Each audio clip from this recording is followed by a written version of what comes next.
सुहानी और शिवी ने भी कियान और रिहान की गन ले ली और गाने के आखिरी वर्ड और आखिरी स्टेप के साथ चारों ने एक साथ फायरिंग कर दी। जो लोग उनकी तरफ उन्हें छूने के लिए बढ़ रहे थे वे सभी उनकी गन से निकली बुलेट का शिकार हो गए थे। गोलियां चलते ही वहां अफरा तफरी मच गई और सब डर कर इधर उधर भागने लगे थे। वे चारों आदमी गोली लगते ही नीचे गिर गए थे। तभी यह सब देखकर राजीव के आदमी सुहानी, स्वाति, शिवी और आशु को पकड़ने के लिए उनके सामने खड़े हो गए। इससे पहले कि वे सब उन्हें पकड़ते, उन आदमियों से के सामने कियान, रिहान, शिव और राहुल चारों दीवार बनकर खड़े हो गए। फिर अगले ही पल वे आदमी उन चारों के गुस्से का शिकार हो गए और वे चारों उन्हें मारने लगे। वहीं उधर राजीव उन अमाउंट को देखकर खुश हो रहा था जो स्क्रीन पर दिख रहा था। 1 बिलियन देखकर राजीव ने खुश होते हुए कहा, तेरे घर की औकात की कीमत 1 बिलियन है कियान ओबरॉय। पर जैसे ही उसने कियान को देखा तो उसके चेहरे के भाव बदल गए और उसने कहा, आखिर तू यहाँ पहुँच गया ही। यह कहते हुए उसने अपने आदमियों को कॉल किया और उसने कॉल पर कहा, फिनिश देम। उधर शिवा और अभिनव भी लॉज के बाहर खड़े थे। राहुल का मैसेज मिलते ही वे दोनों अपने आदमियों के साथ अंदर चले गए। वह जगह जो थोड़ी देर पहले हुस्न का बाजार लग रहा था अब धीरे धीरे जंग का मैदान बनती जा रही थी। कियान सुहानी को अपने एक हाथ से पकड़ कर खड़ा था और अपने दूसरे हाथ से फायरिंग कर रहा था। रिहान ने शिवी को अपने पीछे खड़ा कर रखा था और अपने सामने आ रहे लोगों पर गोलियां चला रहा था। डर की वजह से आंसू शिव के गले से लगी हुई थी और उसकी टी शर्ट को कसकर अपनी मुट्ठी में पकड़े हुए थी। वहीं शिव ने एक हाथ से आंसू को कमर से पकड़ा हुआ था और दूसरे हाथ से फायरिंग कर रहा था। राहुल की गन से भी कंटिन्यूअसली बुलेट निकल रही थी। उसके पीछे छुपी स्वाति ने राहुल के कंधे को कसकर पकड़ा हुआ था। स्वाति अपनी डरी सहमी निगाहों से वहां के नज़ारे को देख रही थी जहां मरे हुए लोग और खून ही खून दिख रहा था। हर तरफ बस डेड बॉडी ही दिख रही थी, पर अभी भी कंटिन्यूअसली वहां फायरिंग ही हो रही थी। अभिनव और शिवा जो लड़ते हुए अंदर की तरफ आ रहे थे कि तभी उनका रास्ता रोक कर कुछ आदमियों का झुंड उन पर टूट पड़ा और वे दोनों भी उससे लड़ने लगे। पर तभी अभिनव का फोन रिंग हुआ। उसने कान में लगे बुलेट के बटन को प्रेस कर दिया और कॉल रिसीव हो गई। जहां अभिनव ने यह सोचकर कॉल रिसीव की थी कि उसे कोई इम्पोर्टेंट कॉल आई है, तो वहीं कॉल की दूसरी तरफ से बोल रही लड़की की आवाज़ सुनकर वह चौंक गया। कॉल रिसीव होते ही दूसरी तरफ से एक अलसाई हुई आवाज़ आई, मुझे नींद नहीं आ रही है, क्या आप मुझसे थोड़ी देर बात कर सकते हैं? उस आवाज़ को पहचानते हुए अभिनव ने मन ही मन कहा, एक तो रात के 3 बज रहे हैं, बेल्ट ग्राउंड में हूँ और यह लड़की चाहती है कि मैं इससे बातें करूं। वह अभी सोच ही रहा था कि तभी उस लड़की ने फिर से कहा, यह फायरिंग कर्स की आवाज़ क्या आ रही है? अभिनव ने उसकी बात सुनकर मन में ही खुद से कहा, अजीब बेवकूफ़ लड़की है, यह गोली की आवाज़ इसे फायरिंग कर्स की आवाज़ लग रही है। यह कहकर उसने अपनी सोच से बाहर आते हुए कॉल पर उस लड़की से कहा, हाँ, रात के 3 बजे मैं दीपावली मना रहा हूँ। यह कहते हुए उसने कॉल कट कर दिया और वापस से फायरिंग करने लगा। वहीं उस लड़की ने फ़ोन की स्क्रीन को देखते हुए कहा, सीरियसली यह इस टाइम दीपावली मना रहा है? पर दीपावली को तो अभी बहुत टाइम है, पर इन्होंने ऐसे क्यों कहा? कहीं मुझे झूठ तो नहीं बोल रहे थे? यह कहते हुए वह सोचने लगी। जहां बाहर का मौसम ठीक नहीं था तो वहीं अंदर के हालात भी बिगड़े हुए थे। गोलियां चलाना बंद हुई तो सुहानी, आशु, स्वाति और शिवी चारों ने अपनी डरी सहमी आंखें खोलकर वहां के नज़ारे को देखा। उन 8 लोगों के अलावा वहां कोई और जिंदा नहीं था। अभी उन लोगों ने सुकून भरी एक लंबी सांस ली ही थी कि तभी रिहान ने राहुल को देखकर चीखते हुए कहा, स्पाइडर डाउन। उसके इतना कहते ही राहुल तुरंत ही स्वाति का हाथ पकड़कर नीचे झुक गया और तभी उसके पीछे खड़े आदमी जो उस पर वार करने वाले थे, रिहान ने उन्हें शूट कर दिया। ने अपनी गन की सारी बुलेट उन दोनों आदमियों के शरीर में डाल दी थी। उसने जो कहा था वह सबने सुना था। अब सबके मन में एक ही सवाल था कि रिहान ने आखिर राहुल को स्पाइडर क्यों कहा। यही सवाल राहुल के मन में भी चल रहा था। स्पाइडर नाम सुनकर उन नाम से जुड़ी कुछ धुंधली यादें उसने याद आने लगी, जिन्हें वह सालों पहले भुला चुका था। सब सवालिया नज़रों से रिहान को देख रहे थे, पर कियान अपने होठों को तिरछा करके हल्की सी स्माइल करते हुए खुद से कहा, तो तुझे भी एहसास हो ही गया। तभी रिहान राहुल से अपनी नज़रें झटक कर इधर उधर देखने लगा कि तभी उसकी आंखें कियान की आंखों से जा मिली, जो उसे ही घूर रही थी। उसकी आंखों में रिहान को गुस्सा साफ साफ दिख रहा था। रिहान ने उसकी आंखों में देखते हुए खुद से कहा, तुझे तो मेरा सच पता चल ही गया है, और तो यह नाटक क्यों करना। खुद से ही यह कहते हुए उसने कियान के ऊपर गन पॉइंट कर दी, और कियान ने भी रिहान की आंखों में देखते हुए उसके ऊपर अपनी गन पॉइंट कर दी। अभी उस सब की नज़रें राहुल पर ही थी, पर उसकी नज़रें रिहान पर थी। जब उसने दोनों को एक दूसरे के ऊपर गन पॉइंट करते हुए देखा तो उसकी आंखें शॉक्ड में बड़ी हो गई। उसके एक्सप्रेशंस को देखकर जब सबने उसकी नज़रों का पीछा किया तो वे लोग भी उन्हें एक दूसरे के ऊपर गन पॉइंट किए देखकर हैरान रह गए, और उन सबके भी होश उड़ गए।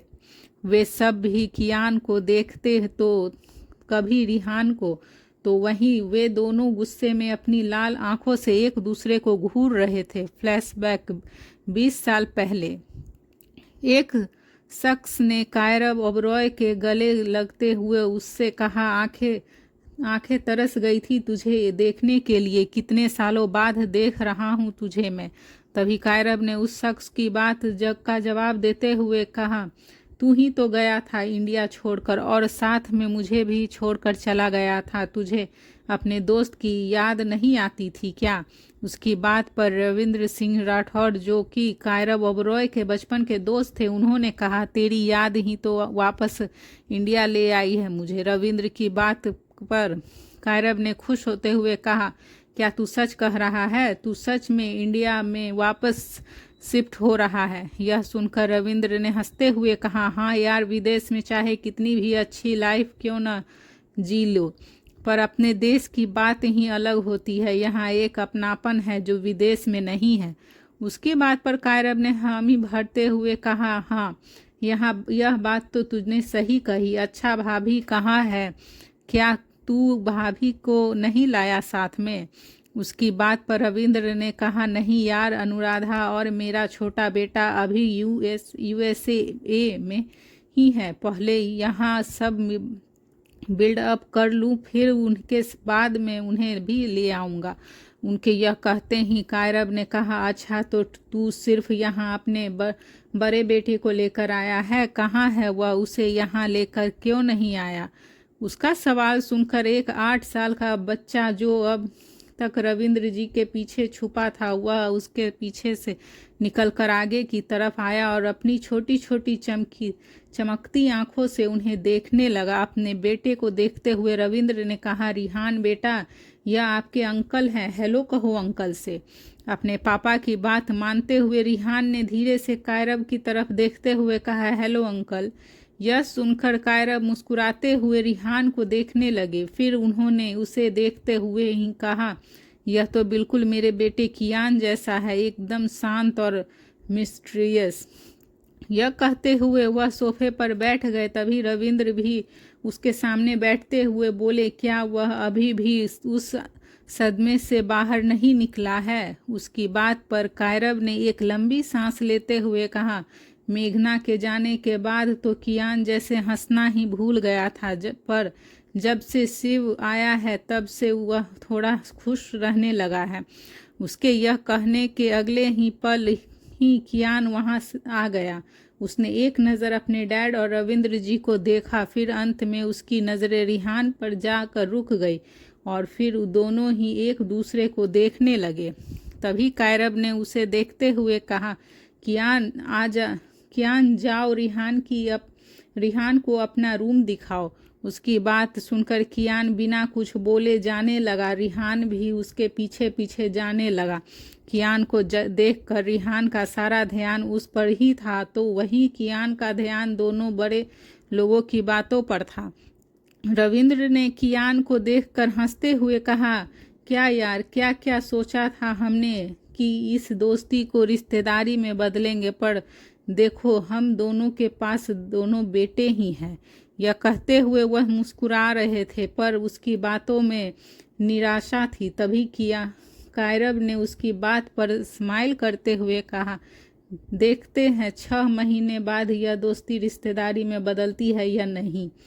उसकी पहली नुमा बात को समझकर रविंद्र ने चौंकते हुए कहा, मतलब शिवन्या भाभी। कायरव ने पलकें झपकाकर उनकी अधूरी बात को पूरा किया।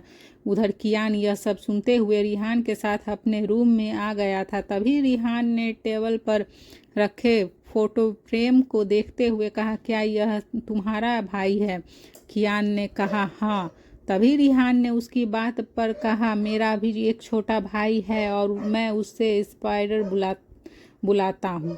यह सुनकर कियान ने उसकी बात पर कहा, पर स्पाइडर क्यों? तभी रिहान ने उसकी बात का जवाब देते हुए कहा, उसे स्पाइडरमैन बहुत पसंद है ना, इसीलिए मैं उसका नाम स्पाइडर ही रख दिया है। फिर कियान ने उसे देखते हुए कहा, तुम्हारा भाई क्यों नहीं आया तुम्हारे साथ? उसकी पूछने पर रिहान ने कहा, वह माँ के साथ यूएसए में है। और तुम्हारा भाई कहाँ है? रिहान ने उसे देखते हुए पूछा तो उसने कहा, वह अपनी मॉम के साथ नाना जी के मिलने गया है।